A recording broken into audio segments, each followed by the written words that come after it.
So today I'm going to put some guttering onto our old Polytunnel, but we don't have a side rail, so now let's have a look, see how we're going to do that.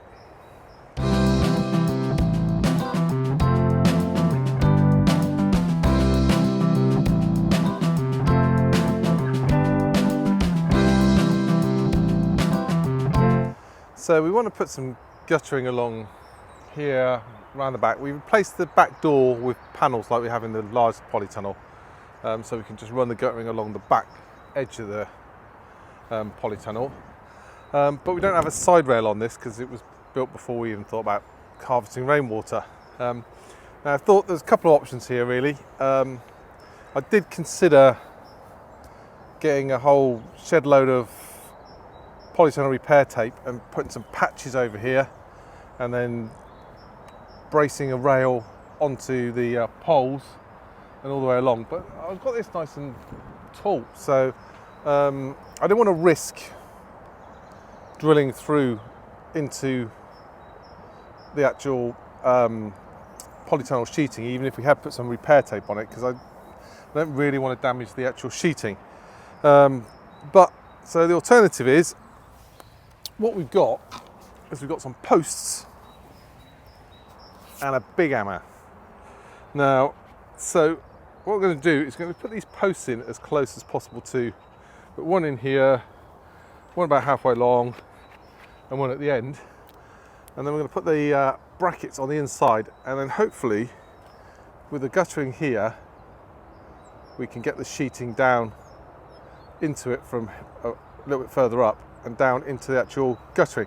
Now, the only issue I've got here is that I'm pretty sure when we put this Polytunnel in, we put some base plates in on the poles, so I'm hoping that we don't hit those. So I'm going to hammer these poles in, and hopefully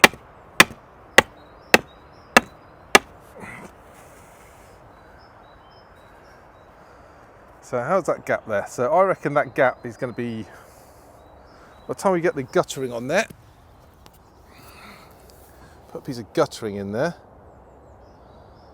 that might be about right.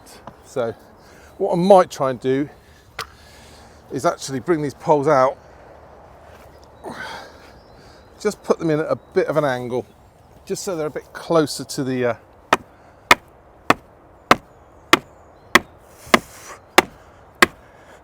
well, we haven't hit a base plate yet.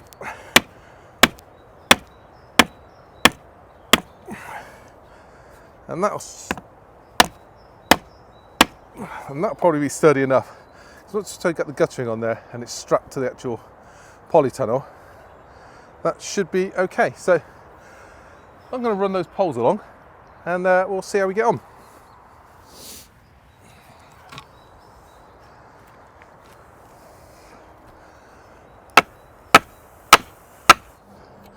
Now I'm just checking the level as we go along.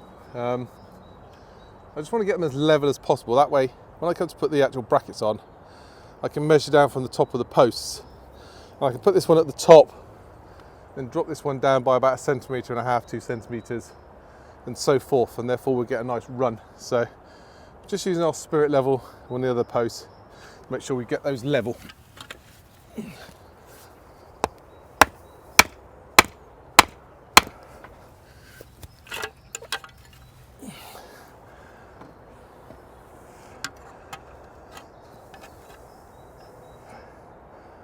And that's pretty good. So let's go and get the other ones in. Now we've got a post in place, I'm just going to start off with this bracket at the very top.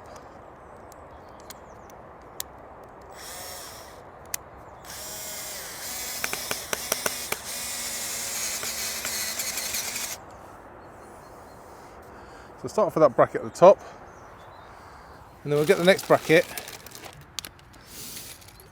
and this is about 1.5 meters. This is a 3 meter Polytunnel, so we're going to just drop that down a couple of centimeters just to give us the run that we need.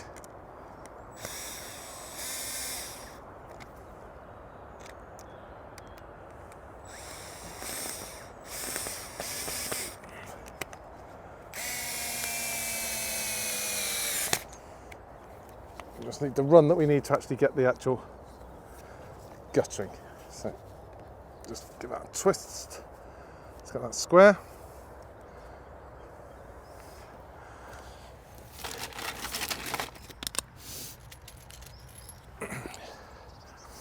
And again, just going to drop it down about 4 centimetres. So I'm dropping about 2 centimetres on each post.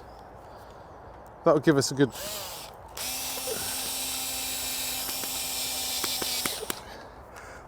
run off.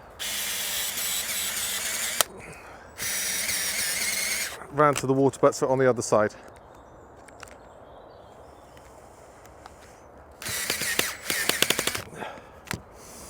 And there we go. So let's try a piece of guttering in there, see how it works. So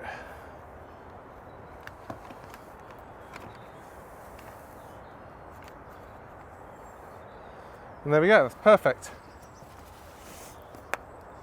As we come around the corner, and we'll take the brackets down that way, and that should give us enough clearance that we can get the polytunnel sheet on there and actually in. And these posts will flex in a little bit, so that'll be a good job. So I'm going to just clip that in place.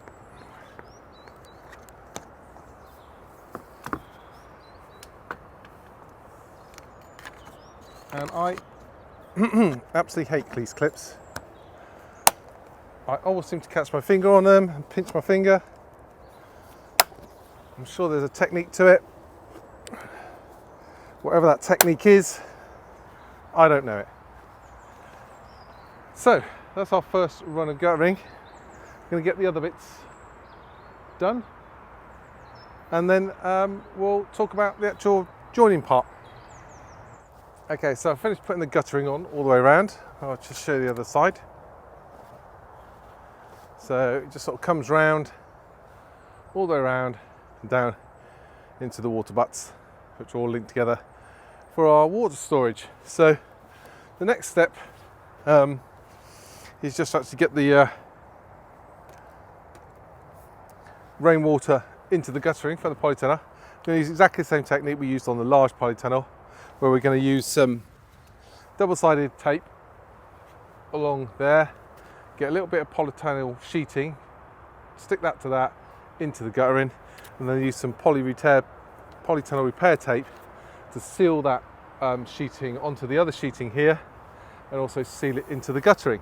But I covered that in great detail in my previous video, so I'll put a link up in the corner there to that video. So if you want to see that actually how we do that, go and check out that video. I'll get this done, and then we'll come back and we'll have a look at it and we'll give it a test. Right, so we're all stuck down. So we've got the double backing tape, polytunnel sheet,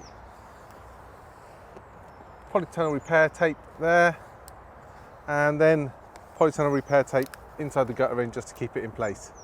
So I guess the next thing is give it a test. So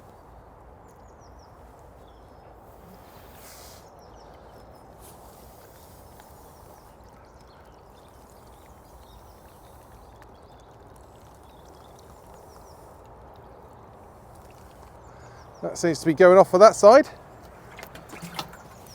Question mark, is it coming around to the other side? And here we see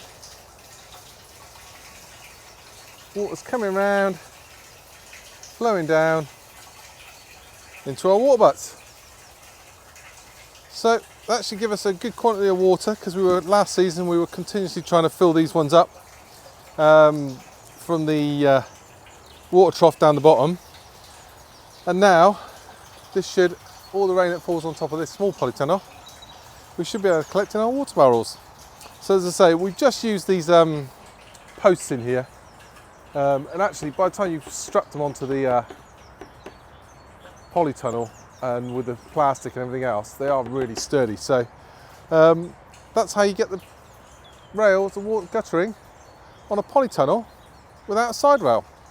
So just a quick one for me today doing this. As I say, check out the other video if you want to know the full details of getting these strips on and stuff. And I will see you again soon.